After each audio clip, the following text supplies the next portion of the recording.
Good morning प्यारे बच्चों, welcome to in Panchayat class YouTube channel. प्यारे बच्चों, आज हम आपको कक्षा 12 के लिए बहुत ही इंपॉर्टेंट टॉपिक, उसका नाम है आपको परावर्तक दूरदर्शी। तो पहले मैं आपको बताऊंगा कि परावर्तक दूरदर्शी हम यूज क्यों करते हैं, उपयोग क्यों में क्या आवश्यकता थी। जब हमने अपवर्तक दूरदर्शी पढ़ लिया तो परावर्तन की क्या आवश्यकता। तो आपने देखा बेटा, अपवर्तक दूरदर्शी से जो बहुत दूर स्थित खगोलीय पिंड जैसे तारे, वहां से जो प्रकाश आता है वो गिलास से पास करता है, कांच से, कांच के लेंस से पास करता है, गुजरता है। ठीक है। अब जब प्रकाश, एक तो वैसे उसकी तीव्रता बहुत कम है, इसके बाद जब किसी पारदर्शी माध्यम में प्रकाश जाता है तो कुछ ना कुछ उसका अवशोषण जरूर हो जाता है। तो जब प्रकाश बहुत कमजोर है, बहुत कम फोटॉन्स है, और ये क्या होगा, जब किसी पारदर्शी माध्यम से जाएगा तो कुछ ना कुछ अवशोषण हो जाएगा। तो प्रकाश जो प्रतिबिंब बनता है वह बहुत कमजोर, बहुत धुंधला बनता है। उसको स्पष्ट करने के लिए, चमकीला प्रतिबिंब बनाने के लिए हम क्या करते हैं, परावर्तक दूरदर्शी उपयोग करते हैं। ऐसा करने से, क्योंकि परावर्तन की क्रिया में, जैसे आपने TIR भी सुना होगा, परावर्तन क्रिया में प्रकाश की तीव्रता में कोई परिवर्तन नहीं होता। दूसरा कारण, एक और बहुत बड़ा कारण होता है जो हम यूज करते हैं, वो सबसे बड़ा कारण होता है, एक होता है वर्ण विफथन। एक आपने पढ़ाएंगे, सुनेंगे कभी, वर्ण विफथन। तो वर्ण विफथन का दोष जो अपवर्तक दूरदर्शी है, जो आपने पढ़ा था खगोल दूरदर्शी, उसको अपवर्तक दूरदर्शी भी कहते हैं। इसमें वर्ण विफथन और गोली विफथन फोटो होता है, वर्ण विफथन और गोली विफथन दोनों का दोष होता है। उस दोष से हम क्या हो जाते हैं, बरी हो जाते हैं, सबसे मुक्त हो जाते हैं। कब? जब हम परावर्तक दूरदर्शी यूज करते हैं। तो मेन उद्देश्य यही है कि परावर्तक दूरदर्शी हम इसलिए यूज करते हैं ताकि गोली विफथन तथा वर्ण विपतन का दोष दूर हो सके। तो हम आपको ले चलते हैं परावर्तक दूरदर्शी। तो इसका मेन आता है रे डायग्राम, किरण आरेख कैसे बनाया जाता है। इसको हम बना रहे हैं, आप देखेंगे ध्यान से तो आपको एकदम क्लियर हो जाएगा। बना के हम रख देंगे तो समस्या क्या होगी, आपको पता ही चलेगा कि बनाना कहां से है। तो सबसे पहले देखो बच्चों, हम आपको बना, देखिए ये है आपको अवतल दर्पण। तो हम इधर पॉलिश कर देंगे। ये है इसका प्रकाश मुख्य अक्ष, और मुख्य अक्ष से किसी कोण अल्फा पर प्रकाश किरण डालिए। ये दोनों की दोनों किरणें क्या होना चाहिए, समांतर होना चाहिए। और वस्तु कहां पर रखिए, इनफाइनाइट, बहुत दूर है। उस वस्तु का नाम है आपका AB। अच्छा, अब यहां से प्रकाश, जितने आपतन कोण यहां पर होगा उतना ही बेटा परावर्तन कोण होता है, ऐसा आप जानते हैं। तो इतना ही कोण से हम परावर्तन कोण लेंगे। जितना ये दिख रहा हो, यदि कम ज्यादा हो तो इसको आप कम ज्यादा कर सकते हो, लेकिन जितना ऊपर होना चाहिए उतना ही थोड़ा नीचे होना चाहिए, थोड़ा कम है तो देखो जरा। तो अब ये लगभग इक्वल हो गया। अब सुनिए, इसका बड़ी बड़ी फोकस दूरी का दर्पण होता है, इससे इसका सेंटर यहां कहीं होगा, सेंटर सी होगा। यहां सेंटर से यदि कोई लाइन मिलाई जाए तो आपने पढ़ा था कि हमेशा अविलंब का काम करती, नॉर्मल होता है। जितना आपतन कोण यहां होगा उतना ही परावर्तन कोण बनना चाहिए, तो हम उतना ही बनाते। लेकिन कंडीशन क्या है, इसको भी देख लें। ये आपका जितना कोण ये है उतना ही कोण ये हो गया। प्रकाश की किरणें मिलने के पहले किसी 45 अंश के कोण पर एक रखा जाता है समतल दर्पण, 45 फिक्स रहता है। तो मिलने के पहले प्रकाश किरणें किस पर गिरना चाहिए, समतल दर्पण पर गिरना चाहिए। अब दर्पण से प्रतिबिंब कैसे बनता है, इसको आप यहां भी समझ सकते हैं। इमेज हमारे, देखिए ऑब्जेक्ट, प्रकाश किरणें ऐसे आ रही हैं। तो कंसेप्ट क्या होता है, जितना आपतन कोण होगा उतना ही क्या होगा, परावर्तन। तो ये आपका प्रकाश किरणें ऐसे निकल जाएंगी, ऐसे आपका इमेज यहाँ कहीं बनेगा। ठीक है। तो जितना आपतन कोण यहां से आपने दिखाया उतना ही परावर्तन कोण होना चाहिए। सेम कॉन्सेप्ट यहाँ होता है, जितना आपतन कोण बच्चों के यहाँ होगा इधर से होगा इसके, इस किरण के लिए उतना ही परावर्तन कोण होगा। परावर्तन के पश्चात प्रकाश किरणें जिस बिंदु पर काटती हैं उसको कहते हैं इमेज। तो अभी इसका इमेज बना नहीं, तो देखिए जितना आपतन कोण इसके लिए होगा आपकी रेज ऐसे आएगी, और ये परावर्तन कोण। अब आपकी प्रकाश किरणें यहां काटे तो अनंत पर रखी वस्तु का प्रतिबिंब कितना बना बेटा, A और B बन चुका। अब हम इसको देखिए, इतना बना लेंगे पहले। अभी चित्र काफी क्लिष्ट हो जाएगा, आप देखते हैं बनाने का ढंग।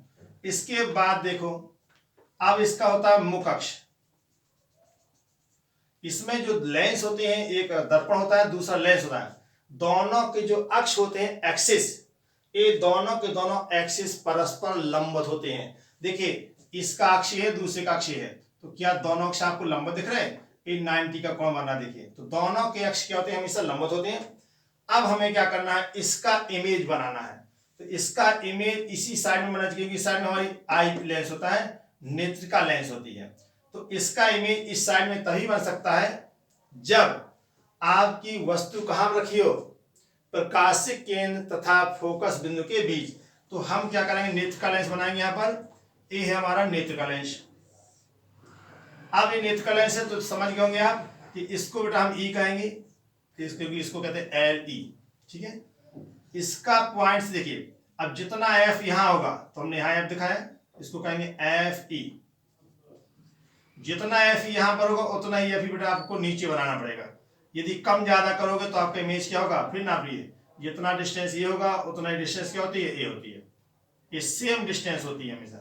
कम ज्यादा करेंगे इमेज गलत हो जाएगा। चलिए, जो प्रकाश किरणें आ रही, जो प्रकाश किरण सीधी चलेगी, और वो प्रकाश किरण आप लोगों को मालूम है, जो प्रकाश किरणें मुख्य अक्ष के समांतर आती हैं, लेंस से अपवर्तन के पश्चात फोकस बिंदु से पास करती हैं।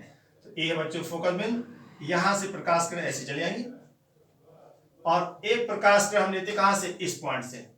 और एक कौन सा पॉइंट से आपको बढ़िया से मालूम है? इसको होते हैं प्रकाशिक बिंदु, ऑप्टिकल सेंटर। तो ऑप्टिकल सेंटर से जो प्रकाश किरणें आएंगी वो ऐसे चली आएंगी, बिना बिचले सीधे जाती हैं। अब एक किरणें दोनों फैल रही हैं, जब फैल रही हैं, इसको इसका इमेज बनाने के लिए हम क्या करते हैं? इनको पीछे ले जाएंगे। तो इसके रख करके आप इसको पीछे ले जाइए। बोर्ड में बनाने के लिए आता है, बहुत इंपॉर्टेंट भी है। और ये प्रकाश के जहां भी काटें, हो सकता है यहां काटे, जहां काटें यहीं आपका इमेज बनेगा। ये वाला इमेज यहां भी बन सकता है, कोई दिक्कत नहीं। ये आपका इमेज बन चुका। प्रकाश किरण और भी कहीं ऐसे, तो ये भी बेटा ऐसे जाएंगी, इधर को मुड़ जाएंगी, और इस सब की सब किरणें कहां मिलेंगे? एक स्थान पर मिलती हुई प्रतीत होंगे। तो मिलती प्रतीत होंगे, दैट मीन्स आपका कौन सा इमेज बना? इसको हम कहते हैं आभासी प्रतिबिंब बन जाएगा। ये आपका इमेज, इसका नाम है ए डबल डैश और बी डबल डैश। ये रे डायग्राम ऐसे बनता है। तो आपको इसको बनाने का ढंग थोड़ा ध्यान दीजिए, प्रैक्टिस बार बार करेंगे। जिस तरह बनाया इसी प्रकार से बनाएंगे तो आपका रे डायग्राम बिल्कुल सही बनेगा। अदरवाइज रे डायग्राम आपका मोस्टली गलत हो जाता है।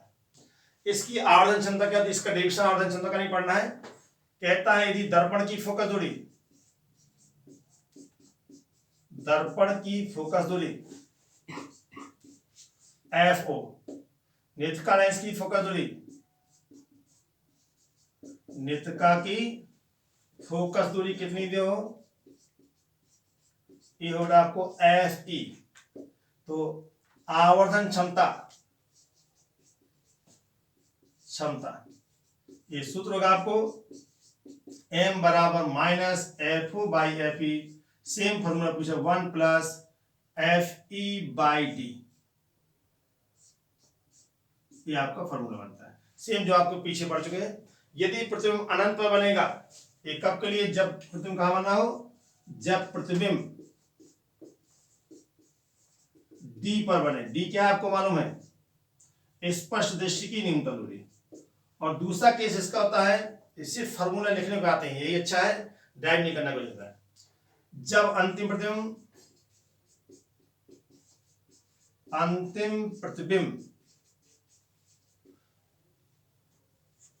अनंत पर बनता, इसी को बेटा कहीं कहीं लिखा रहेगा श्रांत आंख, रिलैक्स्ड आई, या लिखा रहेगा श्रांत आंख के लिए, आंख के लिए। अच्छा, तो डी का मान रखेंगे इनफाइनाइट। जैसे डी का मान इनफाइनाइट रखेंगे तो कितना होगा? एम बराबर minus F O by F E आएगा, 1 plus F E by infinite. और इनफाइनाइट का भाग जब एफ ई में लेंगे तो 0 हो जाएगा। तो ये आ गया कितना बच्चों? M is equal to minus F O by F E. Formula same है, जो आपको अपवर्तक दूरदर्शी था वही आपकी परावर्तक दूरदर्शी में फॉर्मूला होगा, लेकिन इसमें क्रिया होती परावर्तन की। ठीक है, इसमें परावर्तन क्रिया होगी, इसलिए आपको इसका नाम रखा है परावर्तक दूरदर्शी। इसमें प्रकाश की तीव्रता अच्छी रहती है और प्रतिबिंब कैसा बनता है, चमकीला बनता है। ठीक बच्चों,